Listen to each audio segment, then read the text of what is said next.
Satu patah, dua Assalamualaikum. patah, tiga patah. Waalaikumsalam warahmatullahi Wassalam. wabarakatuh. Terima kasih Ustaz Mayu hadir. Akis masih nice, Allah. Akis hadir. Terima kasih. Sekejap tau. Sama. Sekejap. Mhm. Saya malam ni nak berkongsi rezeki dengan adik. Sebab adik ni banyak support saya selalu. Adik ini nggak tua-tua, dia muda terus. Ya. Iya, adik terus dia kan.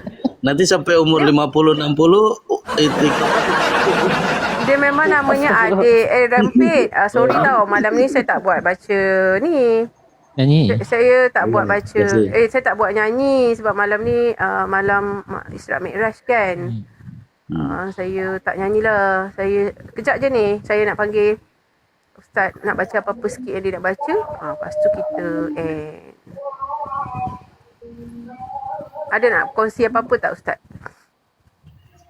Ya, Bang, soalnya malam ini Bang Ha pun mengajak ini baca Yasin sekalian ini kan. Malam Isra Mi'raj ini doa. Ya. Iya. Doa mustajab kan, kita biar doakan juga Abah biar urusannya dipermudah di luar negeri kan. Nah, jadi Insyaallah. biar semua iya. Jadi Ustaz ada nak cakap apa-apa sikit tak? Sepatah, dua patah, tiga patah, empat patah, lima patah. Ini kayak menghadiri pelaminan saya ini. Dua mempelai di atas kan. Apa pula? Jadi pesan saya Itu pula. Pening aku. Lain aku suruh buat, lain dia buat. Bisa Bisa Orang suruh buat benda lain pula lah dia cakap. Cepat. Kan Ustaz nak cowok yang kaya. Nanti Ustaz akan doakan lah. jangan cari yang kaya, cari yang setia. Betul. Saya cari yang jutawan, dermawan dan hartawan. Bila dia jutawan, dia dermawan juga.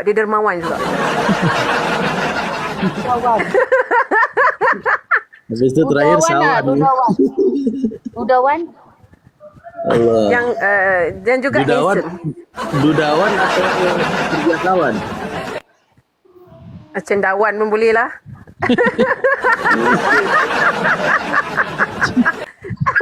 Waalaikumsalam. Allah. Cendawan lah. Kita boleh bagi makan, buat sup cendawan ke apa ke.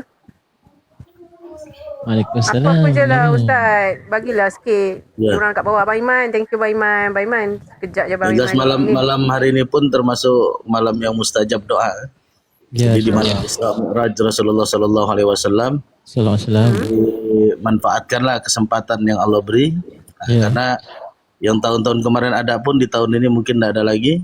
Allah sudah panggil ya, ajal menjemput. Kita pun tidak tahu. Makanya selagi masih diberikan kesempatan, pergunakan kesempatan yang Allah berikan kepada kita. Ya. Insya Allah di malam Isra Mi'raj ini sebagaimana Rasulullah SAW diperjalankan, tadi sudah disampaikan sama Mr. F ya, minal Masjidil Haram dan Masjidil Aqsa. Dari Masjidil Haram ke Masjidil Aqsa, kemudian dari Masjidil Aqsa Mi'raj lagi ke atas sampai ke langit pertama, kedua, ketujuh sampai ke Sidratil Muntaha. Dari Sidratil Muntaha ini bersama dengan Malaikat Jibril mengatakan mau diajak juga lagi ke atas, cuma Malaikat Jibril tidak bisa. Karena kata Malaikat Jibril, satu langkah lagi engkau akan berjumpa dengan Zat yang Maha Mulia. Sedangkan kalau aku satu langkah lagi ke depan, aku akan hamkus, aku akan terbakar. Maka dari situ berpisahlah Nabi Allah Muhammad SAW dengan Malaikat Jibril. Nabi Allah Muhammad naik lagi dari Sidratul Muntaha ke Ma'wa. Dan di Ma'wa itulah, jadi nanti yang perlu kita pahami di sini, bukan Allah bertempat di arsy ya, bukan Allah bertempat di sana. Jadi ini yang perlu dipahami, kadang ini yang sering dibalik-balikan ya. Jadi Ma'wa itu adalah tempat bermunajatnya Rasulullah SAW saat menerima wahyu perintah salat. Sama seperti Bukit Sinai. Jadi Bukit Sinai itu bukan Allah bertempat di Bukit Sinai sehingga Nabi Musa berada di sana.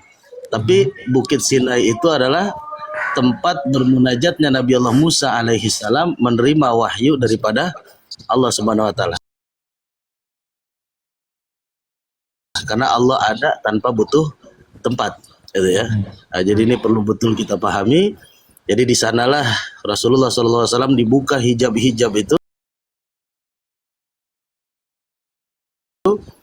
Sehingga Rasulullah menerima perintah untuk melaksanakan ibadah sholat. Ini kalau kita uraikan panjang lebar ya. Panjang lebar nanti tertidur pula host sama pembawa berita malam hari ini ya. Ya. Jadi dari situ setelah dapat perintah itu banyak yang disampaikan juga di situ ya. Disampaikan juga di situ mulai dari Rasulullah diajak, kalau kita jalan-jalan paling pergi ke bukit, pergi ke gunung, pergi ke laut kan. Rasulullah diajak di situ, ditengokkan nama Rasulullah itu surga. Ditengokkan juga ke Rasulullah itu neraka. Jadi surga neraka diperlihatkan kepada Rasulullah Shallallahu Alaihi Wasallam. Setelah itu nanti dari langit-langit pertama itu mulai ketemu Nabi Allah Adam alaihissalam sampai di langit ketujuh ketemu dengan Nabi Allah Ibrahim alaihissalam. Dan ini ada maknanya. Kenapa ketemu Nabi Adam? Kenapa ketemu Nabi Ibrahim? Dan ini penjelasannya lumayan panjang ya. Jadi setidaknya yang dasar sekali itu dasar pertama syariat kita di Nabi Allah Adam alaihissalam, bahwasanya kita semua tercipta daripada tanah. Ini makom pertama kita. Nanti sampai ke makom Nabi Allah Ibrahim alaihissalam, ini makom yang sangat tinggi ya. Jadi beliau adalah orang yang hasbiyallah wa ni'mal wakil. Dia hanya meminta pertolongan hanya kepada Allah. Cukup Allah sebagai penolongnya. Bahkan kalau kita tengok dalam sejarah, Nabi Allah Ibrahim alaihissalam ketika dibakar pun malaikat datang untuk menolong, ingin dimatikan api itu dengan angin, ingin diturunkan hujan, beliau tolak. Beliau hanya bilang apa? Hasbiyallah wa ni'mal wakil. Cukuplah Allah yang menjadi penolongku. Ini salah satu keimanan Nabi Allah Ibrahim alaihissalam yang sangat luar biasa. Dan setelah itu makom tertingginya lagi udah ma'rifatullah. Jadi disitulah Rasulullah sampai ke makom tertinggi. Maka beliau adalah, walaupun beliau yang Nabi terakhir, tapi beliau adalah yang awal. Nurnya sudah diciptakan sebelum diciptakan jasadnya. Jadi mudah-mudahan di malam Isra Mi'raj ini kita bisa mengambil pelajaran ya, dan pembelajaran sehingga kita bisa menjadi manusia yang lebih baik lagi. Yang sudah baik jadi lebih baik, yang belum baik biar jadi baik, dan terus demikian ya. Baik, mungkin itu nasihat untuk kita semua pada malam hari ini. Mudah-mudahan Allah kabulkan segala hajat-hajat kita, yang menjadi masalah kita Allah angkat, Allah mudahkan. Yang sedang sakit mudah-mudahan Allah angkat segala penyakitnya. Ya, insyaallah. Yang punya takdir-takdir buruk yang mungkin akan terjadi, mudah-mudahan Allah rubah takdir itu dengan takdir yang lebih baik. Amin amin ya rabbal alamin. Amin ya rabbal alamin. Isfan, thank you. Ustaz, malam ni baca doa pukul berapa Ustaz? Afdal. 1:03 malam. Dari sekarang pun sudah boleh. Daripada nunggu nanti kata Mr. F sepertiga malam, tahu-tahu ketiduran pula. Tidur. Itulah pasal. Dia nggak tidur biasanya. Terima kasih Isfan. Maknanya kalau yang tidur awal, teleponannya sama siapa? Mungkin teleponan sama yang di Bukit Setiawangsa itu. Bukit Antarabangsa. Antarabangsa ya. Isfan, masih nak.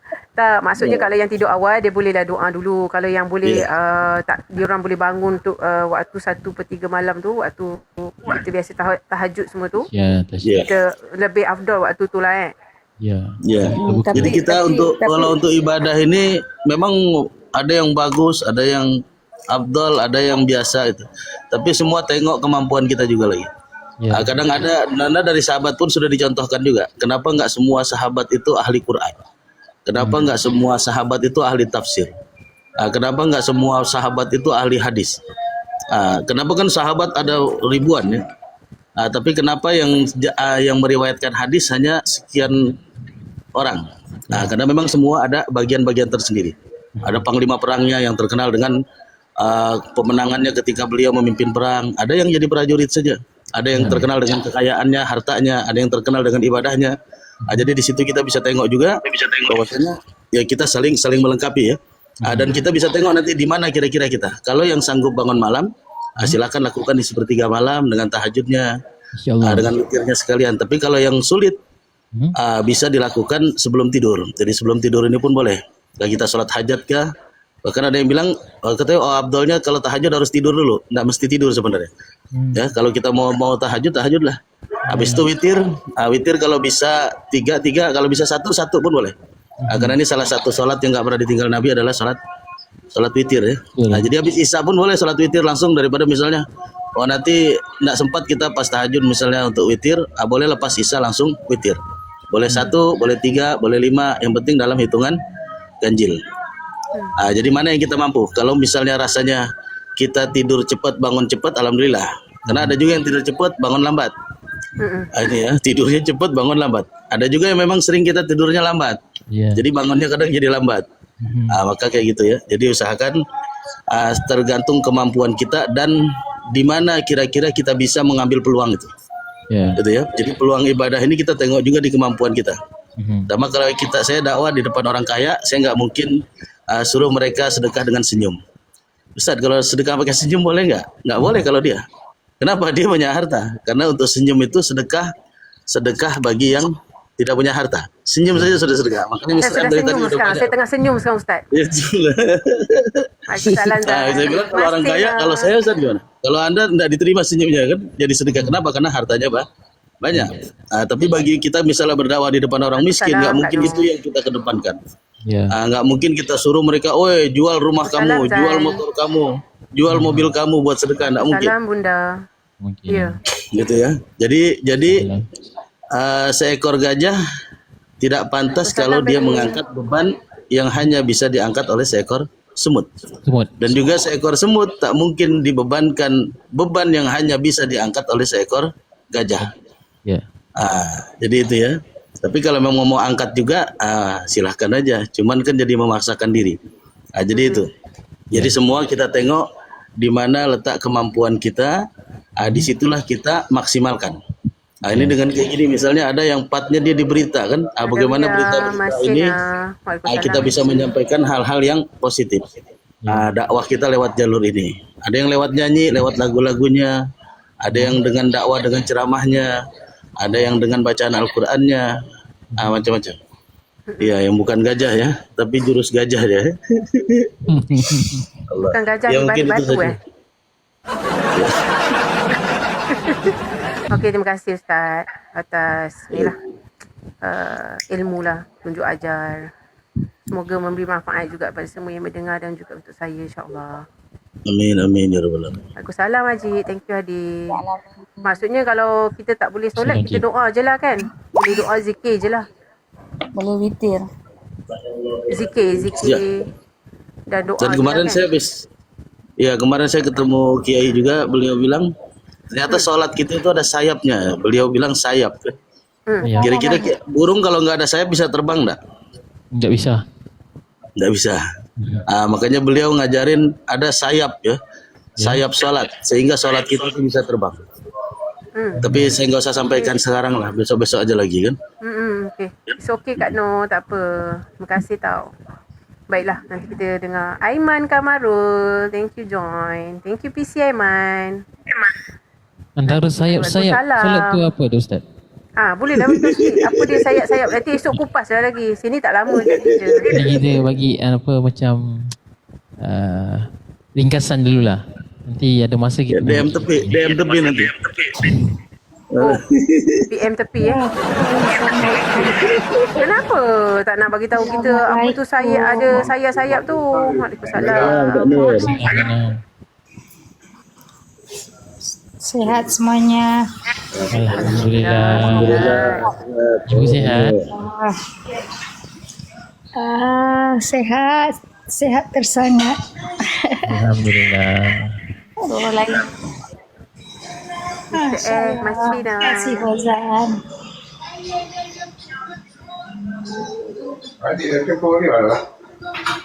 Ya, daripada nggak bisa tidur nanti saya bilang aja lah.